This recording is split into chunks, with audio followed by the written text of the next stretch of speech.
제 마음에 한국 우익들, 기득권에 대한 분노가 굉장히 큽니다. 대학원을 마친 해인데요. 1997년에 제가 북한 인권운동을 결정했던 그 해에 놀라운 일을 경험합니다. 그것은 김대중 대통령이 어떻게 대통령 되는지를 보게 된 거죠. 누가 김대중 대통령을 대통령으로 만들었는지 그 사람들을 보게 된 거죠. 제가 그때 본 사람들, 전 지금 그분들의 명단도 다 갖고 있어요. 그분들이 무슨 생각하는지 다 알고 있어요. 그분들과 너무나 많은 얘기를 제가 들을 수 있었기 때문에 그 사람들이 왜 갑자기 김대중을 택했는지 제가 그 이유를 다 알고 있습니다. 그 그룹이 윤석열 대통령을 대통령 만드는 것을 제가 동일하게 봤어요. 물론 국민들이 뽑지만 우리 국민들이 볼 수 없는 세계가 또 있습니다. 제가 그 장면들을 생생하게 목격했기 때문에 앞으로 대한민국에서 일어난 일들을 제가 마치 엑스레이처럼 들여다볼 수 있었거든요. 김대중이 대통령이 되는 과정에서 최종적으로 김대중이 대통령이 되는 것을 결정한 사람들은 한국에서 스스로 귀족이라고 믿는 사람들이고요. 공산주의자들을 자신들의 배로 생각합니다. 저는 그래서 우리나라의 현실을 굉장히 거칠게 말한다면 귀족 아니면 공산주의입니다. 그럼 우리는 무엇인가? 제가 이런 얘기는 여러 번 했죠. 저희는 그냥 각자가 하나님이 사랑하는 주인이죠. 유니버스, 우주죠. 대한민국 국민이죠. 우리가 갖고 있는 확실한 것은 선거권이죠. 돈이 많은 아주 많은 현대 귀족들이 기분 나빠합니다. 주주를 뽑을 때 아니면 주식을 가지고 할 때는 주식이 많은 사람들이 이사장도 되거나 의장도 되거나 그렇겠죠. 돈이 많거나 권력이 많은 것도 아닌 우리 같은 사람이 왜 모두 또 보통 선거권을 갖고 있는 건가? 다시 말하면 지금 이 시대에 누가 무엇을 중요하게 생각하는가라는 것을 여러분 잘 보십시오. 권력이 중요한가요? 돈이 중요한가요? 그것보다 더 중요한 것이 있나요? 있죠. 어떤 사회든지 진정한 의미에서 부정선거가 없고 진정한 의미에서 각자가 자신의 주권을 갖고 자유선거를 할 수 있다면 그 사회는 사실은 그게 가장 중요한 겁니다. 다 주인이죠. 하지만 돈 많다고 권력 많다고 해서 우리가 갖고 있는 이 신성한 투표권을 갖고 논다면 우리한테 적이죠. 그런데 지금 2020년에 있었던 4.15 부정선거는 권력 가진 공산주의자들과 돈 가진 소위 말한 딥스가 합작을 한 거거든요. 합작. 기본적으로 공산주의자들이 했지만 용인을 해준 거죠. 근데 이게 현실입니다. 이대로 가면은 2020년에 있었던 그때만 있었던 건 절대로 아닙니다. 어쨌든 근데 그때 너무 강범위하게 하고 너무 심하게 했기 때문에 들킨 거죠. 2020년 4.15 부정선거는 규명되지 않습니다. 현재로서는. 그럼에도 불구하고 저는 그리고 우리 MPK는 맹주성 이사장님과 그리고 우리 많은 민처들은 성공을 했다. 실패하지 않고 성공을 했다. 우리가 할 수 있는 베스트를 했다. 어쨌든 절대로 선관위가 열어 보여주지 않으려고 했던 그들의 민낯, 투표지를 깔 수밖에 없었어요. 이 과정에서 각자가 구분, 파트 정말 다른 사람이 절대로 대체할 수 없는 많은 일들을 해주셨죠. 강용석 변호사님과 가세현 여러분들이 선거 투표지를 보존을 할 수 있도록 많이 도와주셨고요. 그리고 저는 누군지 지금 확실하게 밝히기는 어렵지만 1년 2개월 동안 권력으로 절대로 안 보여주겠다 누르고 있었던 이 투표지를 결국은 열 수 있게 해준 대법관님이 있었겠죠. 대법원이 문을 꽁꽁 닫았어요. 이번에 김명수가 나가면서 한꺼번에 다 기각시키는 그런 정말 말도 안 되는 낭동을 할 때도 그 법정에서 기가 막힌 말이 있었다고 합니다. 선관위 쪽 대륙아주 변호사들이 한다는 소리가 대법원을 향해서 너무 많이 보여줬다 이렇게 말했대요. 이 사람들이 지금 나라를 갖고 장난을 치고 있습니다. 그 투표지 한 장 한 장을 다 찍은 국민들을 사람으로 안 보는 겁니다. 4.15 부정선거는 원래는 규명이 안 되는 것이었어요. 될 수가 없었어요. 하지만 순간순간에 우리가 기지를 발휘해서 일단 투표지를 보존을 해 두었고 그것과 엄청나게 씨름을 해서 어쨌든 6개월 안에 해야 되는데 6개월 안에 해주지 않는데도 불구하고 많은 사람들이 노력하고 블랙시하고 엄청난 고생을 해서 1년 2개월이 지났을 때 엄청난 놀라운 기적이 일어났죠. 그 판단을 해주신 대법관님은 나중에 살려드려야 돼요. 누군지 확인해서. 조재현은 아니에요. 어쨌든 열어봤지 않습니까? 그리고 처음 열었을 때 벌써 이상한 투표지가 쏟아졌죠. 저는 처음에 열자마자 이상한 투표지가 쏟아진다고 계속 말을 했거든요. 왜냐하면 통째로 다 갈았으니까 웬만하면 숫자만 막 맞췄겠죠. 여러분 이런 일이 다 왜 가능하다고 생각하십니까? 국가 단위의 범죄이기 때문이죠. 위조 화폐 중에서 세계 최고의 질이 어디에 있습니까? 북한입니다. 북한 위패, 슈퍼노트. 100달러짜리. 유럽의 슈퍼마켓들은요 50유로가 너무 큰 돈이지 않습니까? 그래서 위패 테스트를 합니다. 슈퍼마켓에서. 그래서 현금을 굉장히 두려워해요. 국가 단위가 엄청난 이런 프린트기를 갖고 있다면 이조지폐 찍기가 쉽죠. 그게 북한이죠. 마찬가지예요. 지금 이 부정선거를 만약에 국가범죄로 권력을 갖고 있는 문재인 정권이 자행을 했다. 국정원장 박지원과 이해찬과 아니면 대법원의 김명수와 조재현과 뭐 이런 사람들이 주도를 한다. 선관위의 사무총장, 선관위 장관급인 조혜주 이런 사람들이 주도를 한다. 그러면은 할 수 있다는 거죠. 쉬워요. 그게 뭐가 어렵습니까? 지금 제가 국가를 다 장악하고 부정선거 하겠다 하면 할 수 있을 것 같은데요. 어쨌든 그런 일이 일어났다 이렇게 주장을 하는 겁니다. 거대 권력을 갖고 있는 자들과 싸우는데 법정도 특히 언론, 지금 언론은 완전히 범죄 집단화 돼버렸어요. 이번에 다 드러났죠. 언론 노조에서 어떤 짓을 했는지. 그리고 오마이뉴스나 민중의 소리는 그냥 북한 겁니다. 한마디로 말하면. 윤미향이 조총련 모임에 가는데 여러분 뭐로 갔다고 생각하십니까? 제가 한번 조총련 조선학교 북한 학교를 일본에서 보러 갔다 온 적이 있어요. 조선일보 기자가 아닌 척하고 가본 적이 있어요. 제가 제일 놀랬던 것은 모든 교실에 김일성과 김정일 초상화가 걸려있는 것. 뭐 그걸로 다 말한 것 아닙니까? 조총련은 절대로 친북단체나 한국에 있는 뭐 윤미향의 NGO, 뭐 정신대 문제를 다루는 NGO 이런 거 아닙니다. 조총련은 처음부터 끝까지 그냥 북한의 기구예요. 해외 기구. 세계에서 가장 강력한 북한 기구. 한덕순이 허종만인이 다 김일성, 김정일이 뽑고요. 그리고 그 자녀들이 인질로 잡혀 있어야 되고요. 기가 막히게 만들었거든요. 초기에는 김일성이가 막 엄청난 돈 1억 엔씩 이렇게 장학금을 돌렸어요. 쫙 미끼 뿌리고 10배, 100배 끌어갑니다. 조총련 돈을. 그 짓을 지금도 하는 그런 조직이에요. 나중에 인적으로도 사람들 거의 10만, 9만 얼마 9만 3천 뭐 이렇게를 북으로 다 데려갔어요. 그리고는 또 그 사람들을 인질을 삼아서 일본에 있는 교포들을 또 하나로 묶어버렸죠. 악당 중에 악당들이라니까요. 그 조총련에서 김대중 납치 진상규명위원회 이런 거 활동하던 문세광이 박정희 대통령 암살 시도했고 그로 인해서 유경수 여사가 돌아가셨죠. 이 상황이에요. 제가 그럼 여기서 질문을 드리겠습니다.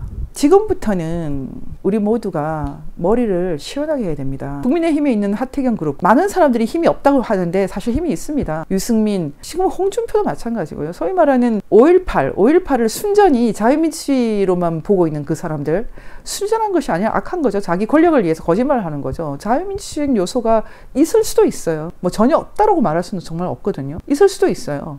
하지만 5.18은 잘못 갔고 심각하게 부패했고 원천적으로 5.18은 처음부터도 북한과의 연계 이런 것들이 의심되는 폭동적인 성격이 여전히 강합니다. 그걸 아니라고 계속 눌러봤자 사람들이 바보가 아니니까 다 알거든요.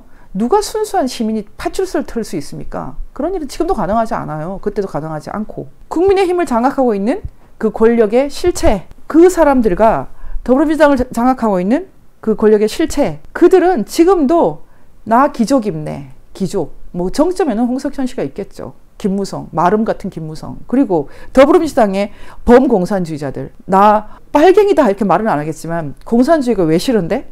이번에 홍범도 문제를 순전히 독립운동 문제라고 주장을 하는 하태경, 정말 공산주의자 본능이 다 드러나는데요. 아주 기가 막힌 말을 해요. 이순신은 왕정에 있지 않았느냐? 그런 식으로 얘기를 하면서 홍범도는 그 당시에 공산주의자지만 또 독립운동하지 않았느냐? 사람들을 오도하거든요. 왕정은 끝났지만 공산주의는 현재예요. 북한이 무너졌습니까? 그럼 차라리 군대가 존립 근거가 없다. 육군 사관학교가 왜 있니? 사관학교 없애라. 이렇게 말해야죠. 우리는 지금 왜 이 고생을 하고 있습니까? 지금의 문제를 해결하기 위해서. 현실의 문제를 해결하기 위해서. 지금 당면한 문제. 김일성, 김정일, 김정은이 수령이 아니라면 우리가 공산주의를 좀 추억처럼 볼 수 있을까요? 그런 나라도 있지 않습니까? 한때 이승만 대통령이 자유 대한민국을 만들 때요. 이것은 정말 말도 안 되는 대모험이죠. 이 어마어마한 대륙에서 컨티넨탈한 그런 질병, 콜레라 같은 공산주의가 괜찮다고 생각하는 사람은 저희랑 얘기하면 안 됩니다. 히틀러가 악하냐, 뭐 스탈린이 악하냐, 어떤 사람이 그런 말을 하더라고요. 히틀러 당연히 악한데 그냥 동네 깡패 정도로 생각해야 된다. 스탈린과 공산주의의 악함은 히틀러 정도로 절대 비교할 수 없다. 너무나 치밀하고 치열하고 그리고 실제로 전 세계를 반을 가져갔다. 이 지도를 보시면 이 상황에서 이승만 대통령이 한반도 남쪽을 자유 대한민국으로 지킨 것은 기적 중에 기적이고 모험 중에 모험이죠. 대만은 대만은 장개석의 대만은 섬이었기 때문에 또 조금 다르다고 할 수 있는데 지금 휴전선 하나 끼고 버텼는데요. 지금은 어떻습니까? 지금 많은 사람들이 특히 우파인 사람들도 친러시아 주장을 많이 하고 있는데요. 저는 그렇게 생각하지 않습니다. 완전히 반대합니다. 그리고 아무리 이유가 있다 하더라도 남의 나라를 전장을 만들고 남의 나라 그 도시를 파괴하고 전쟁을 일으키고 하는 것은 용납하면 안 되죠. 러시아가 지금 자유민주주의냐 아니면은 공산주의냐 조금 헷갈린 사람들이 많으니까 제가 검정색으로 칠했거든요. 근데 이 검정색과 빨간색이 여러분 생각할 때 이협적으로 보이지 않습니까? 이협적으로 보이지 않는다라고 지금 하태경 씨가 주장하고 있는데 저는 이협적이라고 생각하는데요. 우리가 만약에 정말 미래를 생각한다면 저 빨간색과 검정색이 모두 자유라는 관점에서 자유의 푸른 물결로 바뀌어야 된다고 생각합니다. 러시아는 그래도 자유 선거가 있다고들 하니까요. 근데 선거를 했다고 해서 다 자유선거는 아닙니다. 심지어 히틀러도 선거로 나치당이 득세했지만 그게 엄밀하게 해서 자유선거는 아니거든요. 러시아, 중국, 북한하고 그 나머지 국가들 뭐 파란 색깔 지금 우크라이나 포함해서 파란 색깔 표시한 이것들이 그렇다고 해서 온전한 행태 자유민주주의인가 뭐 이렇게 하면 또 논쟁의 여지가 있지만 적어도 확실한 것은 국민들이 지도자를 선택을 하는 자유선거가 있는 나라예요. 자유선거가 없고 역시 지금도 공산당 독재를 하고 있는 나라들이 있는가 하면 지금 많은 사람들이 공산당 독재가 뭐가 나쁘냐라고 얘기를 하고 있고 언론과 법정의 대다수가 반공은 싫어. 나는 그래도 공산주의 괜찮아. 그리고 공산주의자들이 한때 나치랑 싸우고 군국주의랑 싸웠잖아. 이렇게 말합니다. 가장 직접적이고 가장 정직한 접근법은 김창룡 장군에 대해서 공부하는 거라고 생각합니다. 숙명의 하일라루. 김창룡 장군이 40세가 되든